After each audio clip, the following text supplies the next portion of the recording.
We thought it was a good time to talk with some of the artists who we have worked with. It wasn't so much the math that really got to me, it was the eyes, because you see that primal fear in people. We kind of question the fundamental information that are asked on the census. It was almost like a ritual that you get up in the morning and you get to the park by 10 o'clock, 9:30, and you don't leave until sunset, sundown.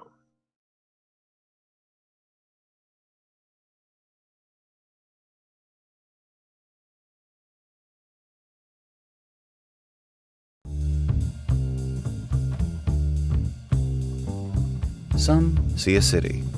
We see a 300 square mile residence, currently shared by over 8.5 million people who have made it their own. From kings and trailblazers to explorers and visionaries. Generations of the most influential families and some of the most colorful characters. Engaging eyewitnesses, eye-opening discoveries, and even some animals. After centuries of remodeling, we can't imagine living anywhere else. It's more than a city. To us, it's home. Welcome home. We're glad you're here.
To my New York City fam, strong, resilient, and proud, now more than ever, it's super important that every New Yorker counts. The COVID-19 pandemic is affecting us all, but it's affecting our Black and brown communities the most. And the only way to get the programs and the funding that we deserve is to fill out the census. It only comes once every 10 years, but the data determines billions of dollars of funding for our hospitals, emergency services, and healthcare programs, which we need now more than ever. It's just 10 questions, and by law, your information cannot be shared. There are no citizenship questions on the census, and you have a right to be counted regardless of your immigration status. So it's up to us to make sure that New York gets the funding it deserves. Go to my2020census.gov and let's be counted. Sending you so much love.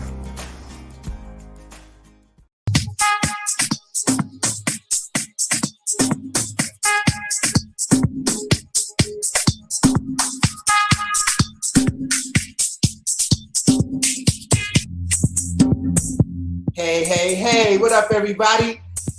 Welcome to tonight's very special broadcast program, Uptown Bounce 2020. It's live and direct. This is going to be a virtual block party with a lot of good vibes, a lot of good energy, presented by the Museum of the City of New York, El Museo del Barrio, and the Africa Center. I'm Fab Five Freddy. I'm gonna be your MC host. I'm gonna hold you down for the crown as we get this evening kicked off. Now let me just break it down. As many of you know, Uptown Bounce is an annual series of summer block parties held at the top of Museum Mile on Manhattan's Fifth Avenue, of course, for those that don't live in this city. This year, the bounce is obviously a little different because of this whole COVID nonsense that we have to deal with. So not only do we have the festivities moved online, but it's also grown bigger. This time, we got not just 2, but 4 Manhattan organizations, all neighbors up in East Harlem, are throwing this party together. So what's going on is we got the Africa Center on Fifth Avenue and 110th Street, El Museo del Barrio on Fifth Avenue and 104th Street. The Museum of the City of New York, that's up here on Fifth Avenue and 103rd Street. And last but not least, the Manhattan Neighborhood Network, known as MNN, public access and all that, and they on East 104th Street. So we got a super dynamic evening of programming in store. Tell a friend to tell a friend. Get on your text, hit them up now with a little email to join in for this virtual block party and variety show. We're gonna get busy, y'all, trust me. So we got DJ sets, we got original dance performances, conversations with the curator, different curators, and tours of the neighborhood and a whole lot more.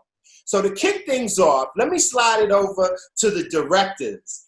Patrick Sharpenel of Museo del Barrio, Whitney Donheiser of the Museum of the City of New York, and Uzodinma Iweala, the director of the Africa Center. Patrick, Whitney, Uzo, take it away, guys. Thanks, Fab. Welcome, everyone, to our virtual Uptown Bounce. I'm Whitney Donhauser, the director of MCNY, and I'm thrilled to be joined by Patrick Sharpenel, director of El Museo del Barrio, and Uzo Iweala, CEO of the Africa Center. The Museum of the City of New York fosters an understanding of the distinctive nature of urban life in the world's most influential metropolis. We engage our visitors by celebrating, documenting, and interpreting the city's past, present, and future. Thank you, Whitney. My name is Patrick Sharpenel. I'm the executive director of El Museo del Barrio. As an institution with a long history on activism, as a museum that has given a voice and visibility to Puerto Ricans and Latinos in New York and the US, it is really exciting to be experiencing for the first time Uptown Bounce online. El Museo del Barrio, as a response to COVID-19, closed its galleries in March. Since then, El Museo del Barrio has been able to organize panels, exhibitions, workshops, and so many activities through El Museo en tu Casa, the online programming of our institution. Now, in the safety of your houses or your homes, en la seguridad de sus hogares, you're going to be able to follow all the Uptown Bounce activities. Bienvenidos y gracias. I'm Uzodinma Iweala, and as Whitney mentioned, I'm the CEO of the Africa Center. The Africa Center is transforming the world's understanding of Africa, its diaspora, and people of African descent. Africans are at the center of our work, and we believe central to the success of our collective global future. We serve as the hub for the exchange of ideas around culture, business, and policy related to the continent and its people, including people of African descent here in Harlem and throughout the United States. Like Fab said, the Museum of the City of New York and El Museo del Barrio have been throwing the Uptown Bounce block parties together since 2014. This is in fact our 7th summer. This year, we're delighted to be joined by our friends at the Africa Center, just up Fifth Avenue, as co-host. Our theme tonight is art and activism, We wanted to acknowledge and pay tribute to the Black Lives Matter movement, which has grown so significantly this year, and the many powerful artistic expressions that have risen out of it, past and present. We have taken bounds from the street to our screen, both online and on Earth. We thank Manhattan Neighborhood Network for co-producing and broadcasting this special night. Thank you for joining us for this community celebration. Muchas gracias. We invite you to stick around and watch programming from all three of our organizations. And we can't wait to reopen our doors to welcome you all back in person as soon as it's safe to do so. In the meantime, be sure to check out all of our activities on our social media platforms and our websites, elmuseo.org, mcny.org, and of course, theafricacenter.org. The next 2 hours are jam-packed with a variety of content, from dance and musical performances to gallery talks, workshops, neighborhood tours, and DJ sets. Thanks so much for joining us.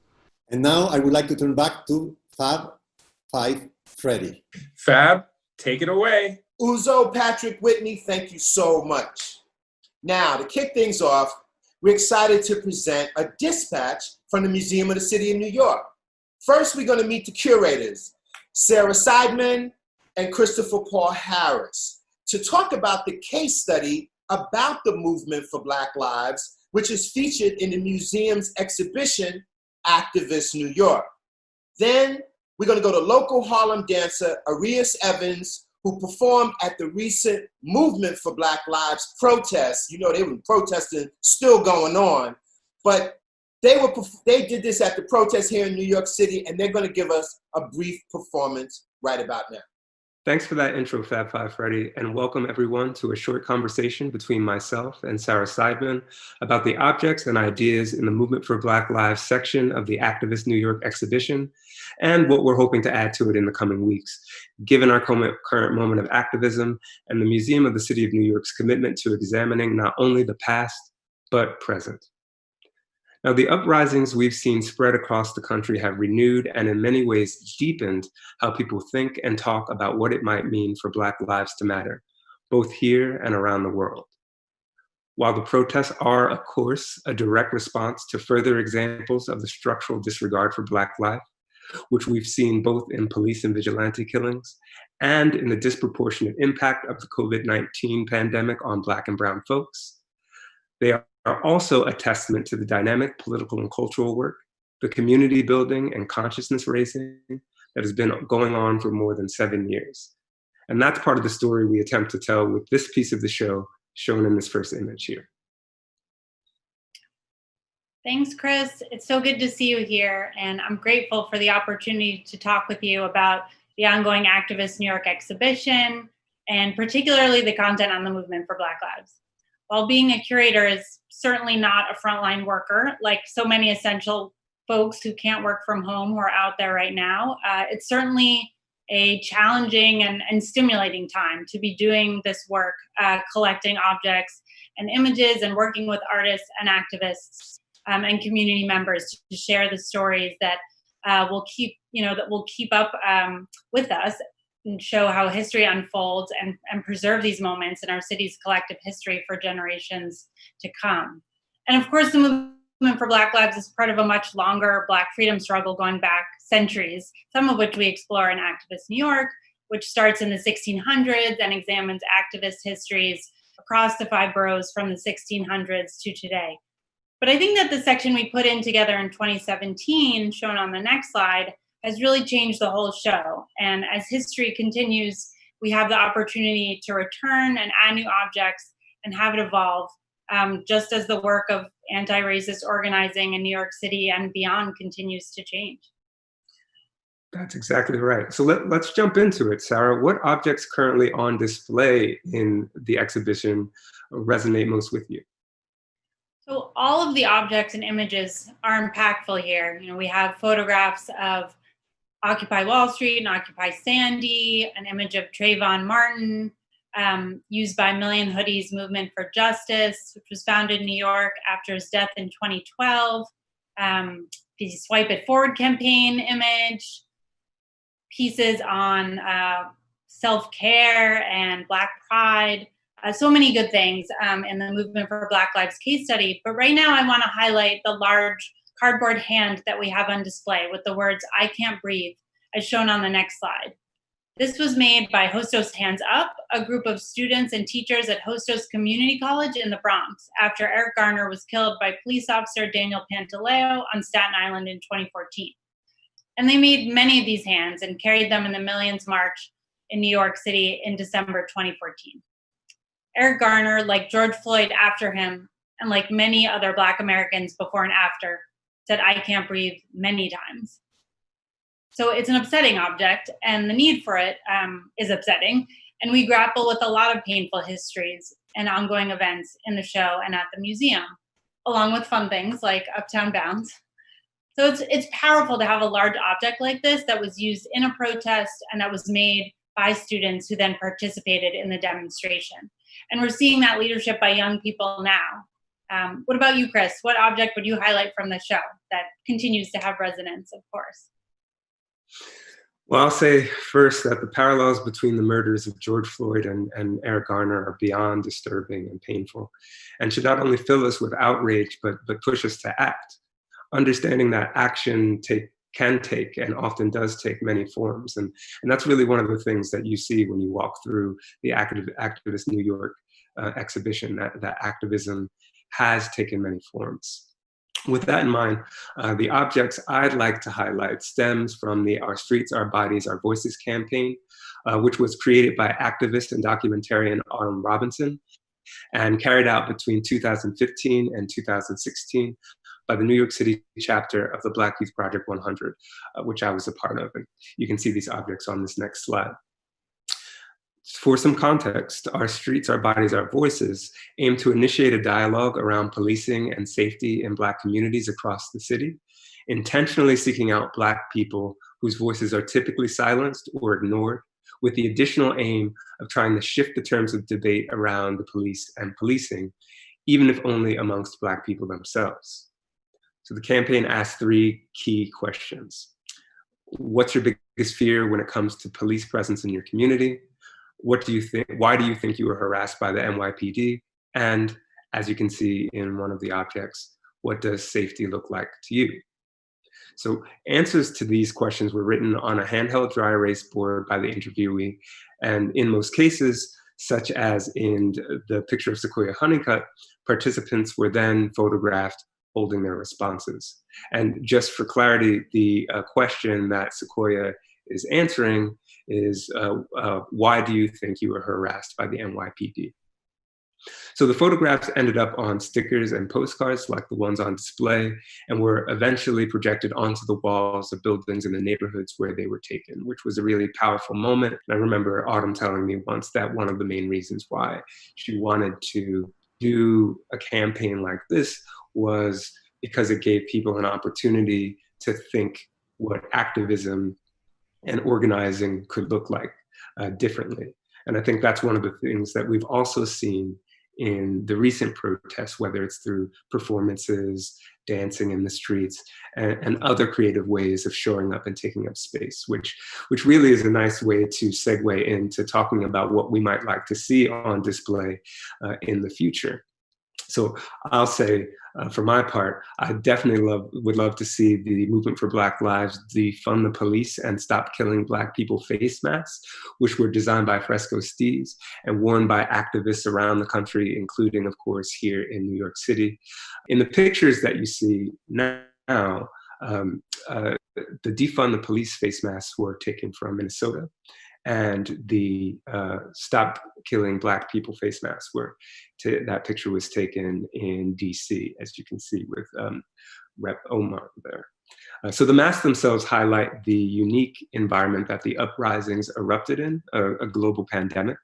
But just as importantly, they allow us to engage with one of the central demands of the protests, to defund the police and reinvest those resources directly into Black and other marginalized communities. How about you, Sarah? What objects would you like to see incorporated into the case? Right. So many things, but But of course, masks, right, are at the top of the list in terms of marking this moment in time, showing the connections between both COVID and racism as public health crises, and the ones you highlight by Fresco Steeds, certainly show those connections in really explicit ways. And also just thinking through, right, how this is a national and global movement that we're seeing right now against racism and for Black lives, that also, of course, has local manifestations in New York, which of course is our focus at the Museum of the City of New York. And I've been interested in seeing an array of protest art and graphics pop up around the city, some of it used in demonstrations and direct actions like Abolition Square by City Hall, others spray painted in Soho, or weed pasted in Soho or downtown. And here's a few images on this final slide.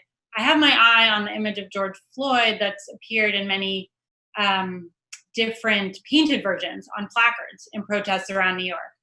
But there's a lot of powerful work being done, and I'd like to consider, incorporating much of it into an updated section on the movement for Black lives.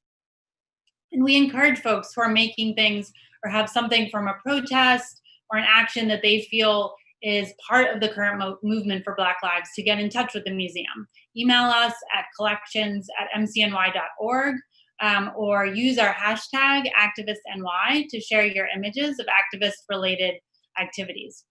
And also, for those of you in the city, come see images of this moment whenever you're in the neighborhood of 104th Street and 5th Avenue.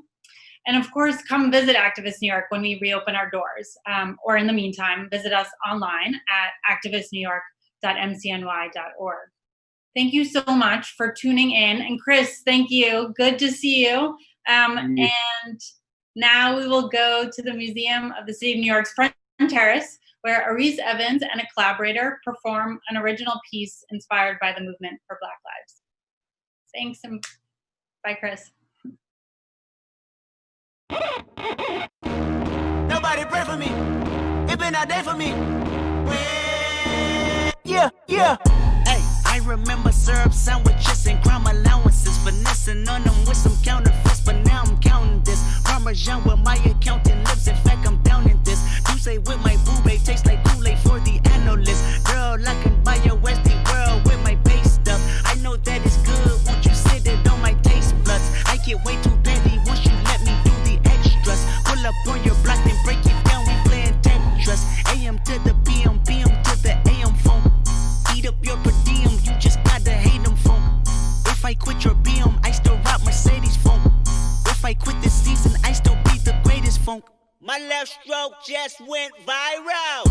Right stroke put a baby in a spiral. Soprano C, we like to keep it on the high note. It's levels to it, you and I know. Tell them be humble. Sit down.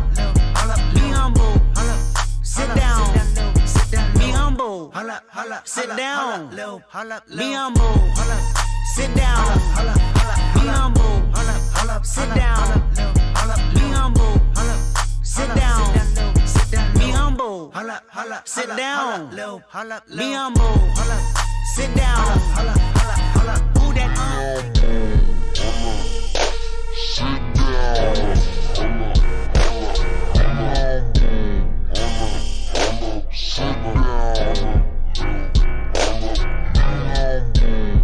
Sit down.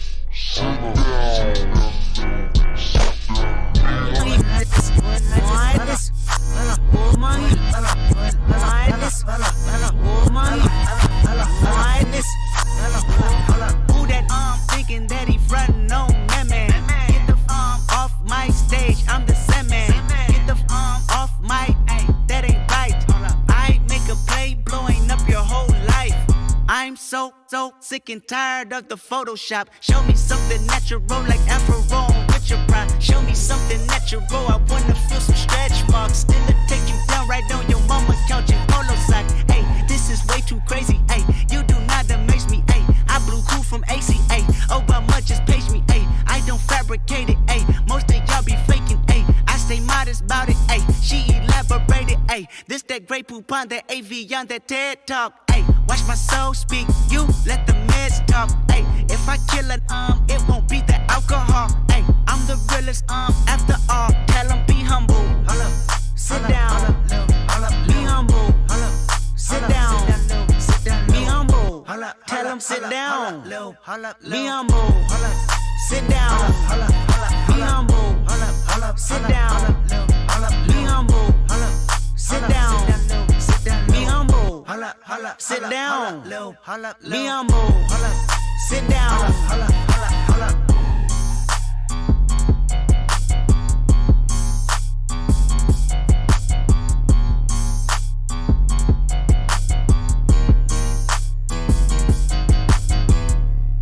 That was great, Chris, Sarah, and Areis. Now I'd like to introduce you to our DJ for the evening, Khadija Ba, also known as DJ AQ. Now, she's a Harlem native of South African and Guinean descent. AQ, of course, is an abbreviation of African Queen.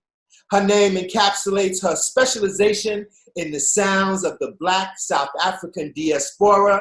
And you know I'm talking about that South African house flavor, which is incredible. So let's get down with a taste of that.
Baby, go down. Baby, go when I'm with you. I feel good when you rock your body. Take you to the left, take you to the right, now turn around. Baby, go down.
drifting away, drifting away, flying away, and I can't stop it. So, what can I say? Where I'm feeling this way, and I just wish that you could find me. Pretty please, talk to me.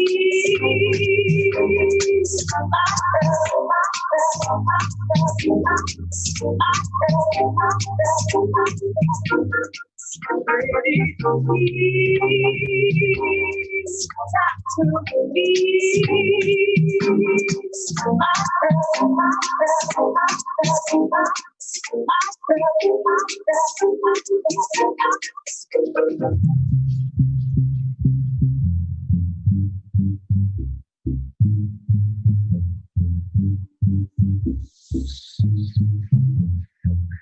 I'll wait up. If I know someday that I'll be feeling this way, wouldn't have given you my heart to say. No, there ain't no way that I could live this way.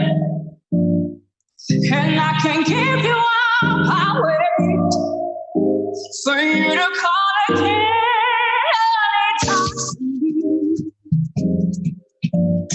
Talk to me. Oh, how well,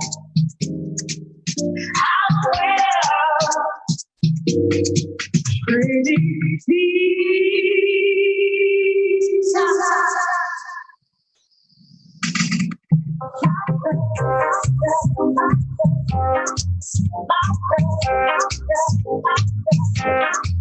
Pretty please, talk to me.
Trying to face another day with tears falling down on me.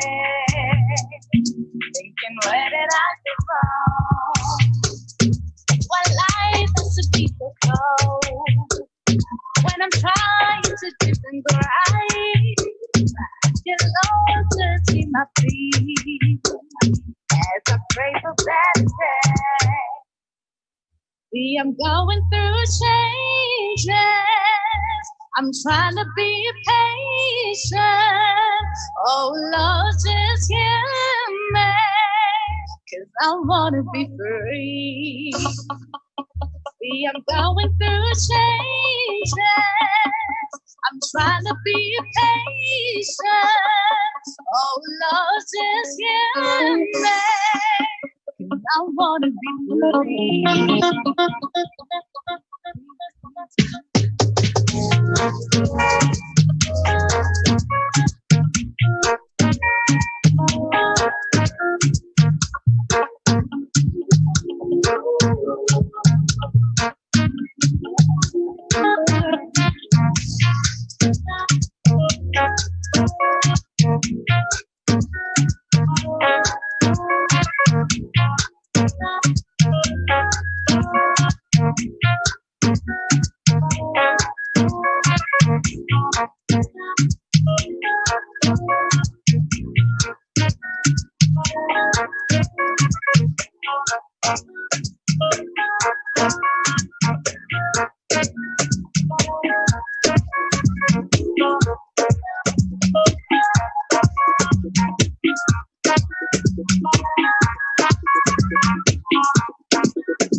From the land of Africa, we are powerful though we're broken, but we still remain the same.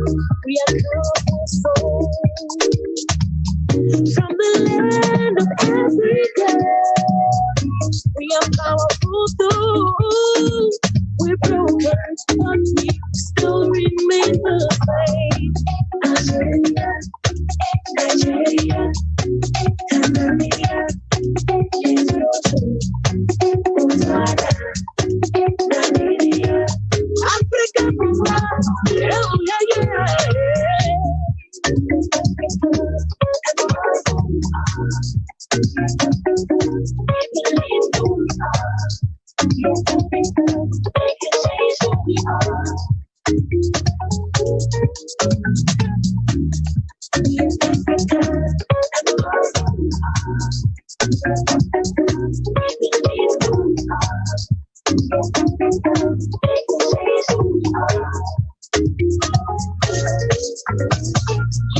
We're a nation of love.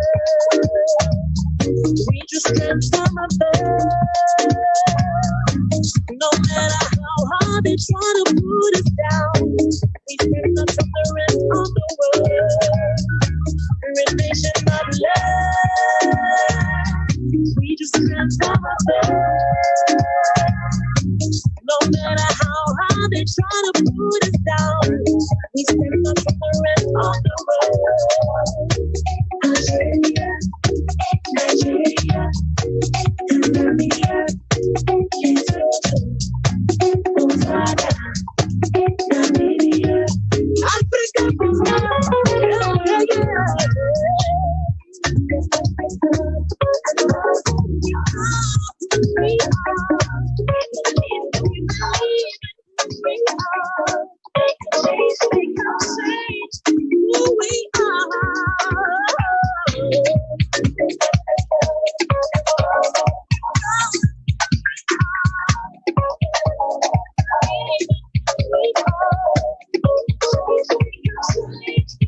supersonic. But I take pages, even though we're straight. Hey,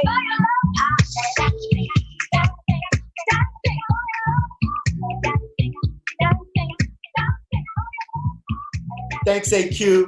We'll see you back here in a little bit. I like that flavor a whole lot. That was nice. So now let's head up the street, 1 block, to El Museo del Barrio, where we're going to invite you to join us for a little around the block. Let's take a little walk through the hood. Let's check out East Harlem. Take a look at some of the amazing murals there with the educator, Carlos Martinez. So he's going to break it all down. There's some amazing murals. I live in Harlem on the west side, but there's some great legendary murals over there. Carlos Martinez is going to break it down. Hang out with us, y'all. Welcome to El Barrio. Thanks for joining us for El Museo del Barrio's first virtual Around the Block tour. My name is Carlos Jesus Martinez Dominguez. I'm an artist and educator here at El Museo del Barrio. In celebration of this year's first virtual Uptown Bounce celebration, the tour will center on the rich history of arts activism in El Barrio, home to the Africa Center, El Museo del Barrio, and the Museum of the City of New York. El Barrio is one of the most historic and culturally rich hoods in New York City. It's going to be my pleasure to speak a little bit about it today with you. Let's go. Here we find ourselves at a mural made in 2004 by an artist by the name of James de la Vega. The name of the mural is Pedro Pietri, Homage to Picasso. Pedro Pietri is one of our most noted poets in the Nuyorican tradition. He co-founded the Nuyorican Poets Cafe, and he is the author of Puerto Rican Obituary, an epic poem that was read at the People's Church the night of the Garbage Offensive. Here we find ourselves at one of our most historic murals in this neighborhood, a mural by the name of The Spirit of East Harlem. The Spirit of East Harlem was started in 1973 by an artist by the name of Hank Prussing, assisted by one of our most historic muralists in this neighborhood by the name of Manny Vega. One of the things that I think is so cool about this mural is they actually went around photographing different community members. So everybody you see in this mural were actually living people that contributed to the culture of this neighborhood. So it is one of my favorite murals, and it is still here, even though it was started before I was born. It is a treasure to this neighborhood. Thanks. All right, here we find ourselves in front of a mural that's named Remembering Julia. Remembering Julia was made in 2006 by an artist by the name of Manny Vega, one of our most well-known artists in this neighborhood.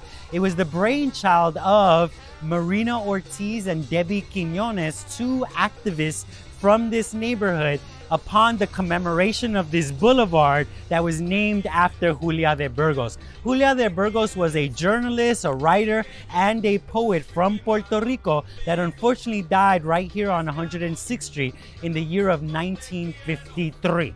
She was an advocate for Puerto Rican independence, along with lots of other very important issues of that time and our time.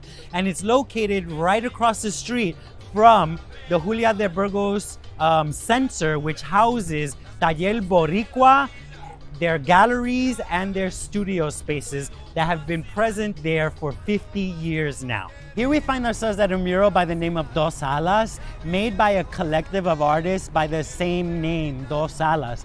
The term Dos Alas comes from a poem written by a Puerto Rican poet by the name of Lola Rodriguez de Tio.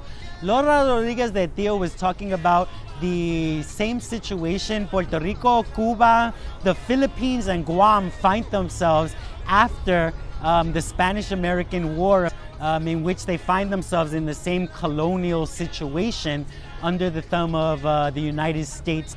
Don Pedro Albizu Campos, which is pictured right here behind me, is a very, very important person to the history of Puerto Rico. He was the modern day resistance leader for Puerto Rican independence.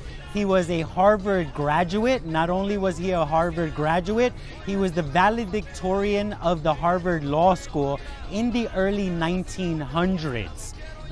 He did not give the valedictorian speech due to this thing called racism. And after his time in Harvard, he spends time in the United States Armed Forces, which pretty much convinces him that he needs to make his life's work the expulsion of the United States out of Puerto Rico, in which he gives his life for. It's alleged that he dies of radiation burns all over his body, being tortured by the United States government. So he is somebody very, very important to the legacy of Puerto Rican resistance and independence, and he deserves our respect and our remembrance. Here we find ourselves at the Graffiti Hall of Fame, located on 106th Street and Park Avenue. The Graffiti Hall of Fame has been here for approximately 30 years now, being established in 1980 by a graffiti writer by the name of Ray Rodriguez that went by the tag Stingray. Stingray had thought up of this idea of having a central location that can serve as a sort of museum to the art of graffiti, which is largely belonging to the culture of hip-hop in a lot of people's opinions. Behind me, we can see a mural by a group of artists by the name of Tats Crew that hail from Hunts Point in the Bronx. A lot of the times I like to ask people, how old do you think the artists are that made this mural are? And a lot of the times the answers we'll get are anywhere from about 15 years old to 20 years old. And the reason why I asked that question in particular is to get an idea about the ways people think about the culture of hip-hop and graffiti art in particular. Graffiti art and hip-hop has been around for decades now, and it's something that's been started by participants that now are grandparents at this point in history. So it is an art form that has been around for a while, and specifically, I had mentioned a second ago that the founder of this place was a man by the name of Ray Rodriguez. I want to bring up that he was a Spanish-imposed Puerto Rican, right? So the reason why I brought up his ethnicity is to talk about the fact that Latinos, or Latinx folks as people use nowadays, have been around this art form since day one. It's a common misconception that we joined the party later on in hip-hop's history, but in terms of DJing and b-boying and graffiti art, those are areas that we not only joined on day one, but that we absolutely excelled in as participants. So with that being said, I want to thank you and encourage you to come look at this beautiful place called the Hall of Fame for Graffiti Art. I have Puerto Rican flags behind me. I have a lot of Puerto Rican flags behind me. In this neighborhood, there is a ton of Puerto Rican flags. And in New York City, there's nothing special about seeing flags from around the world. After all, we are one of the most international cities on the face of the planet. But when it comes to the case of the Puerto Rican flag, it is a unique case, seeing as how the Puerto Rican flag was illegal under Law 53, otherwise known as the Gag Law, was a law in which the flying of a Puerto Rican flag, the singing of a national anthem, or advocating for Puerto Rican independence could result in 10 years incarceration. So, the first Puerto Rican flag being this little pin I have that was made and fashioned after the proposed Antillean Federation flag and inspired by the Dominican flag. So, the flag that we fly today is actually the second flag, and it was made in New York on 23rd Street. Once the Puerto Rican flag was made legal after Law 53, there was one slight change in the Puerto Rican flag. The tint of blue was changed from a light blue to a dark blue, signifying an allegiance with the American flag.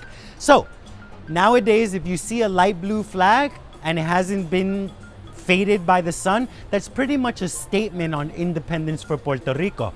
But it doesn't mean if you see a dark blue flag, it means the opposite. All right, here we find ourselves in front of a photograph depicting a Young Lords March. The Young Lords was a paramilitary organization that undertook different activist causes in this neighborhood and throughout New York City.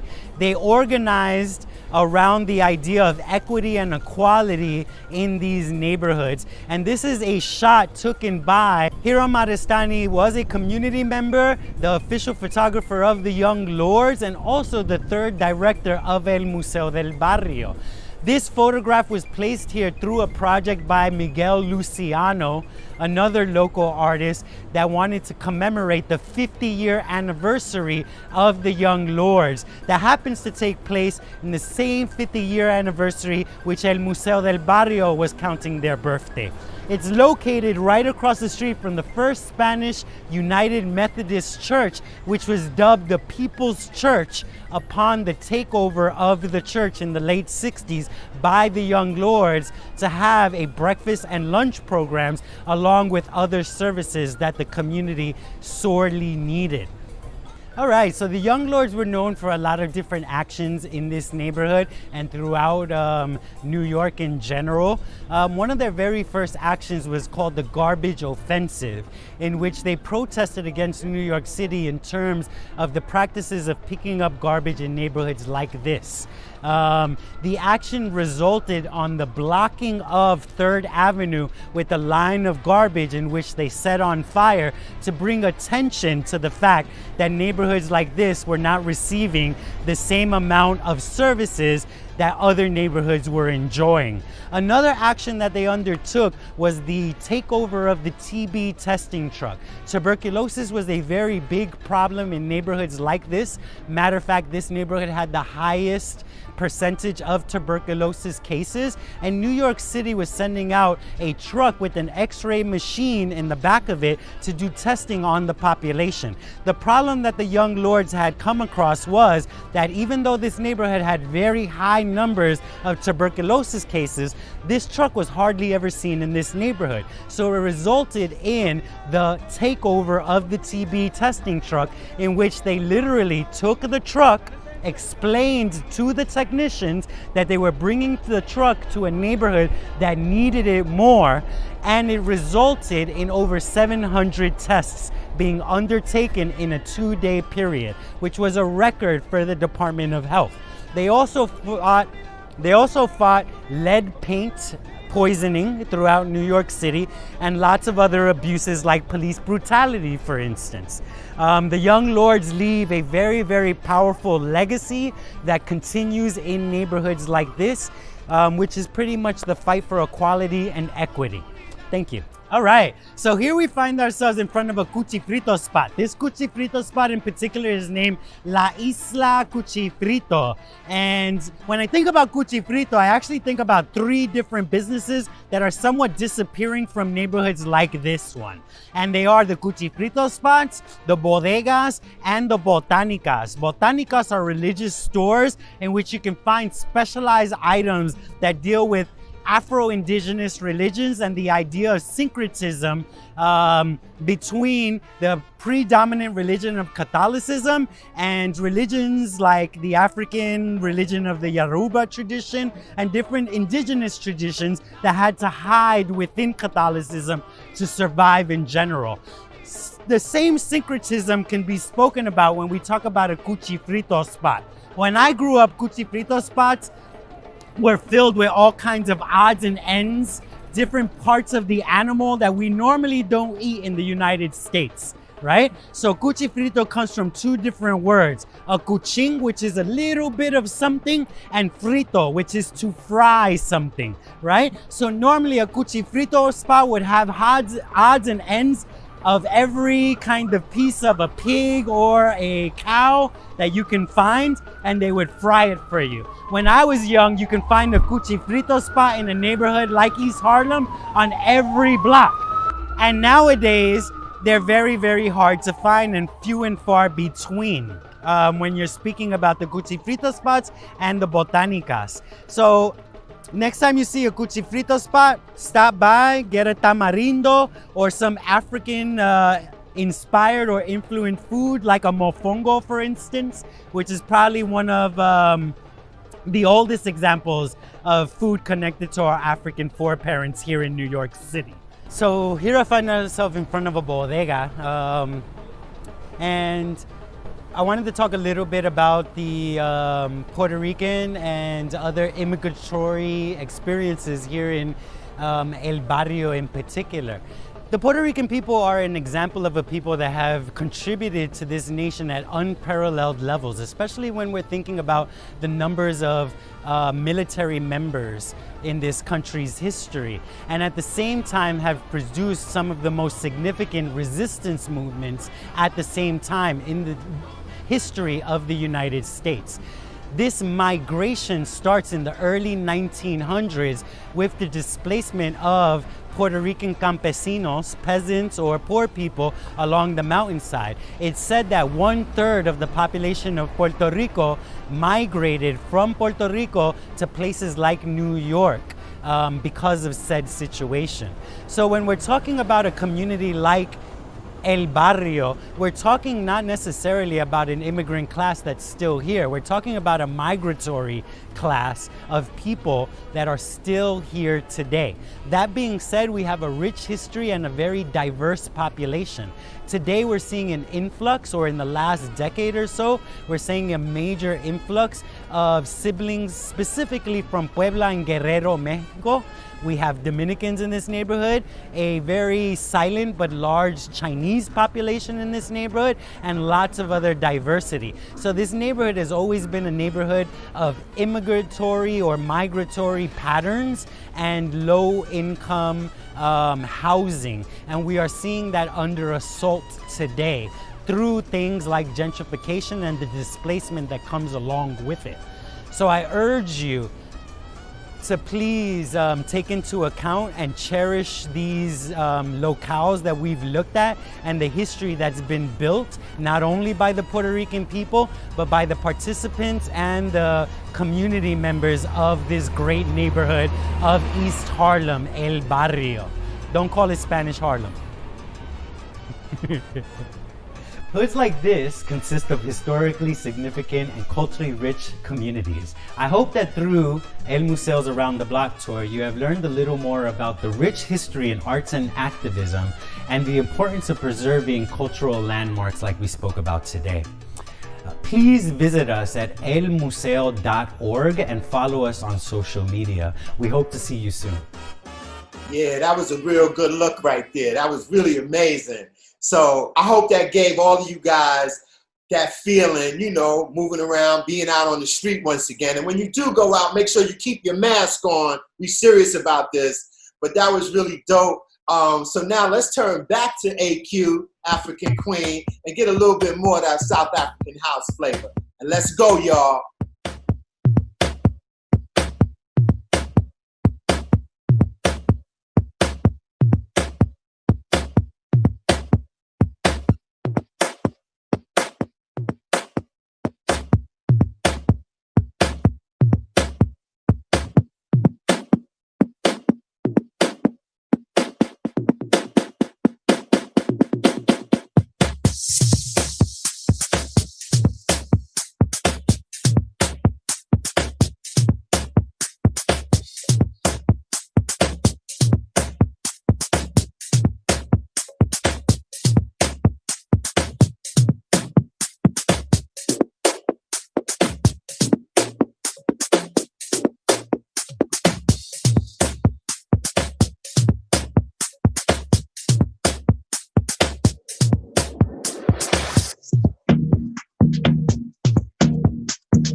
down.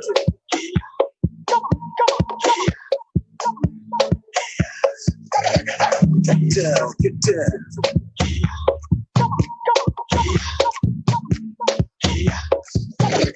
Get down, get down.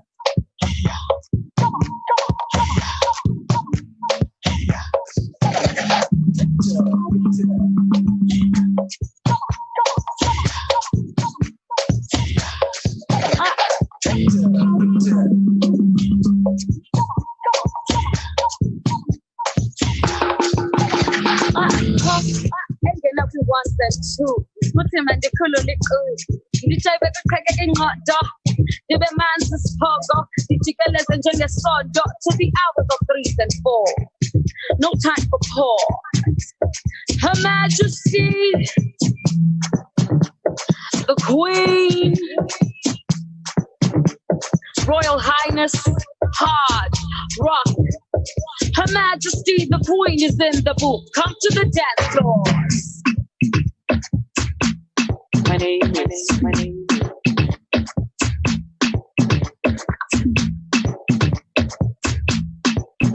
is. Kalesa, Kalesa. Yes, the night is young, but it won't last forever. If you know you're a diva, you're so represent.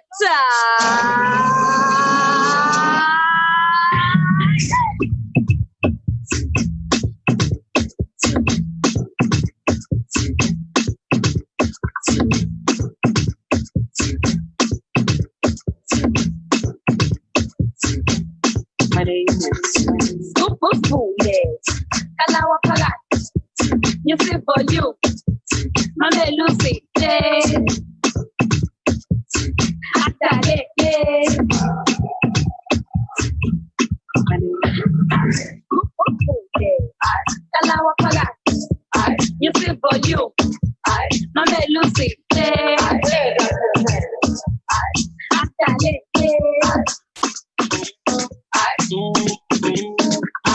Super cool, yeah. Kalawa Pagat. You feel for you. Mame Lucy.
Can I take your time? Si tu vuoi stare, si tu stai maybe tonight. Can I give you a call? Say around 10. You came in there and feel I know that you don't mind I see hello. But you have to give me a chance to say what I feel. Can you please go ahead?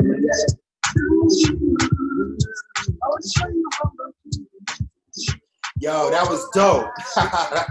Now, last but definitely not least, let's stroll a little more uptown, a little bit right up Fifth Avenue to 110th Street and join the Africa Center for a very special performance by Batala, New York City's only all-woman samba band.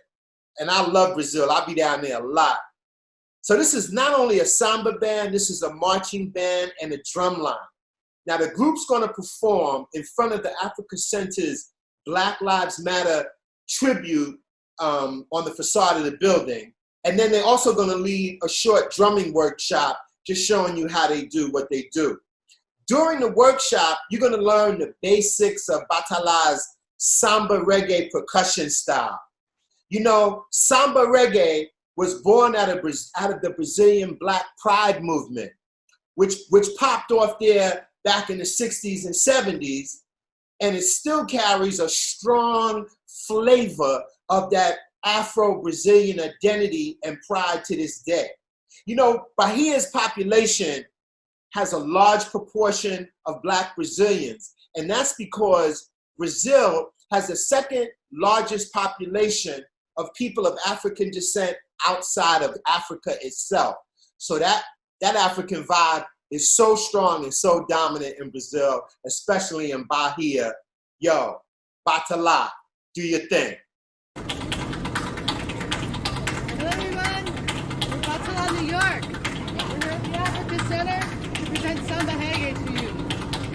Let me introduce us sonically first, and then I'll get back at you.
here at Uptown, New York, and I'm Dr. Dina Phoenix. I'm a professor of sociology, and even though I'm a professor and I lecture, I'm very soft-spoken, right? I'm shouting at the top of my lungs right now. I'm very soft-spoken, but this is my voice, right? And these folks are my mic, right? Together we are Uptown, New York, and we're loud. We are very proud here today to present Samba Reggae. Samba Reggae is actually Samba Reggae, but in Portuguese, reggae is pronounced reggae. Samba Reggae is a mixture, a beautiful, historic mixture of music from the central and west of the continent of Africa, stolen and carried here by enslaved Africans. This music is from Bahia, which is a very black state in that very black country, right? And the type of music that we play was started in a city called Salvador, a black city in the black state of Bahia in the black country of Brazil. More about Samba Reggae. Samba Reggae is not just a mix of African music with indigenous Brazilian music, right? It is also a mix of a few pieces of European music, right? But also music of the African diaspora as it developed in the Caribbean. It's truly a world music, this Samba Reggae. And a little bit about learning. We learn, our teaching method is to learn the music with our bodies, mainly with stepping. We step on the 1, close on the 2. We step on the 3, we close on the 4. And 1, 2, 3, 4. Through this we get the rhythm in our bodies, the fundamental part of the rhythm. All right? And each drum has a part in that rhythm. My name's Yanni. I play the certain one. It's the biggest drum, has the deepest voice, and playing it really feels like fun. 1, 2, 3, 4. 1, 2, 3. My name is Cynthia, and I play the certain too. Playing the certain too feels like a lion's roar. All right. 1, 2, 3, 4. 1, 2, 3, 4. Okay, now within that, that's just 2 beats. 1, 2, 3, 4. You heard more than that just now, right? Well, in between each of those 4 beats, there are other beats, 4 more beats that we call 16th notes, right? Taking this polyrhythm from all over the world, putting it together and framing it 4 times. So we got 4 beats. 1, 2, 3, 4. Add 4 more. 1 E and a 2 E and a 3 E and a 4 E and a, yeah. One drum plays those. That's the kaisha here. Hey, what's up? Hey, my name is Jasa, and I play the kaisha. And playing the kaisha feels like being behind the engine of a very powerful car. 2, 3, 4.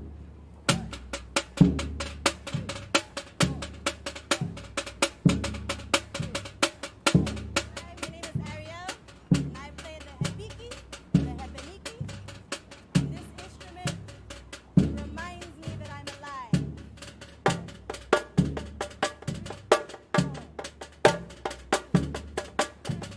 Hi, my name is Helga. I play the dobra, and I feel a lot closer to my ancestors when I play.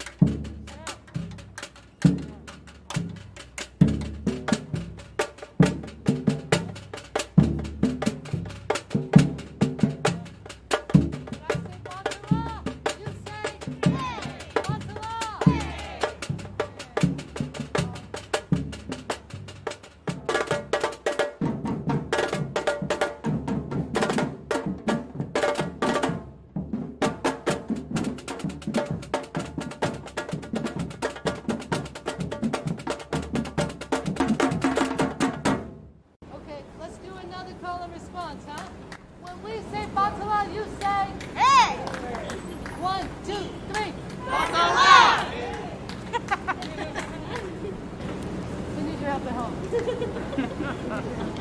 All right, 1, 2, 3. Batala! Hey, that's better. We want to thank you for sharing our experience with us here at the Africa Center. Thanks for having us. Thank you also to the Navajo people who first happiness to earth. Thank you to our ancestors for giving us these gifts, which we share with honor. Thank you. And with that, I say Ashe. Ashe. Gratitude. Let's share.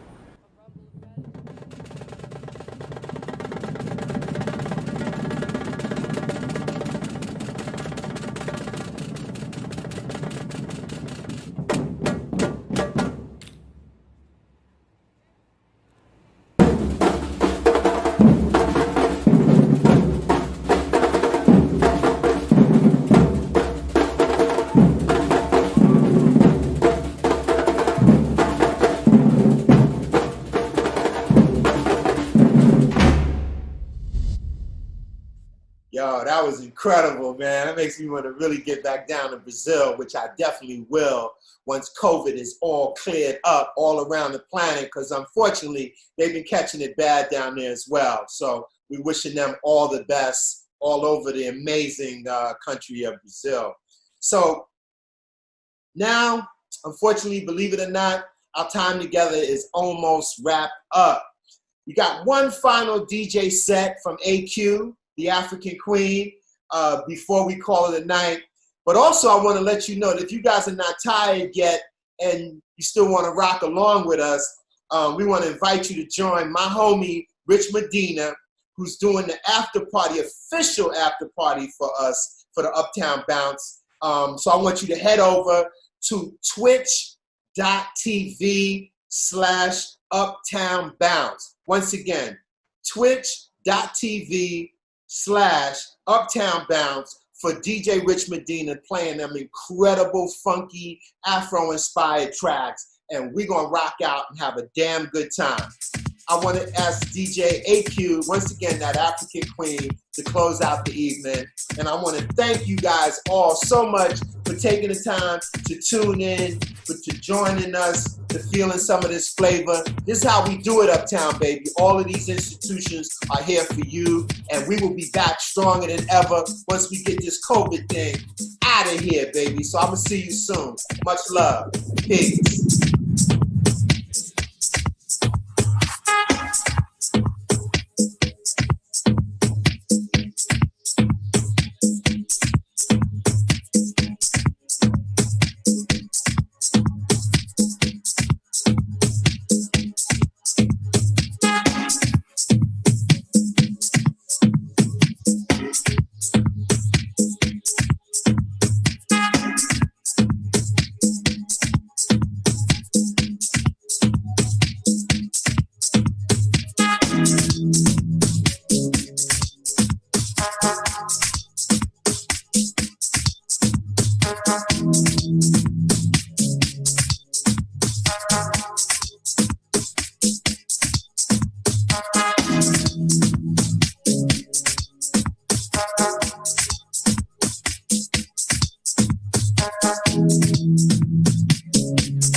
Like I've been so wrong.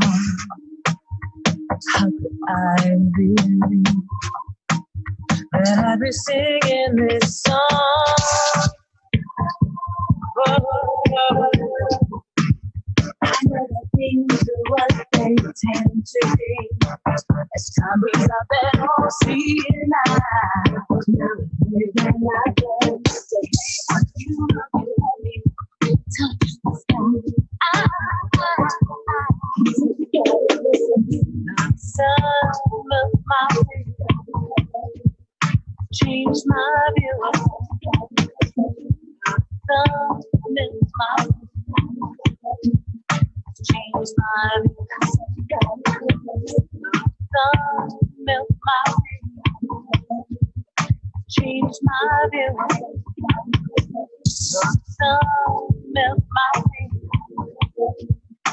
change my view.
I never felt this before.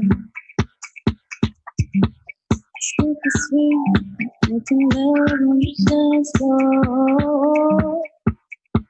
Baby, I never felt like this before. I tried to play, waiting for you to go. You put your hand when you know they don't belong. I hold my eyes, it comes to stay, oh baby, all along. You talk softly, make me want to. There's something shaking, beautiful. So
The census is a count of everyone in the United States, no matter your immigration status. The census count is how our communities get billions of dollars for programs that we all rely on.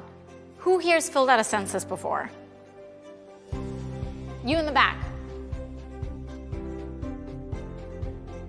Starting March 12th, you'll be able to do this online or even over the phone. Now let's go through some of the questions. This looks easy. So the census asks, how many people live in your home?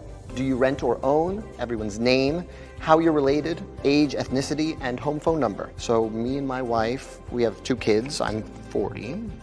You get the idea. Your information is completely confidential. By law, it cannot be shared with anyone. The census only comes once every 10 years, and 2020 is our chance to get it right.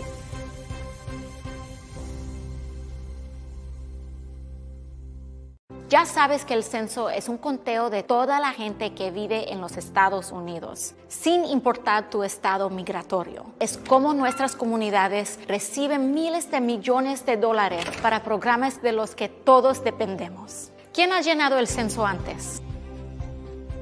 Tú, en el fondo. A partir del 12 de marzo podrás hacer esto por el internet o incluso por teléfono. Vamos a repasar las preguntas. Bueno, esto parece fácil. El censo pregunta, ¿cuántas personas viven en tu casa? A ver, yo, mi esposa y nuestros 2 hijos. Ya tienes la idea. Y no te olvides, tu información es confidencial. Por ley, no se puede compartir con nadie, ni siquiera con las agencias de gobierno.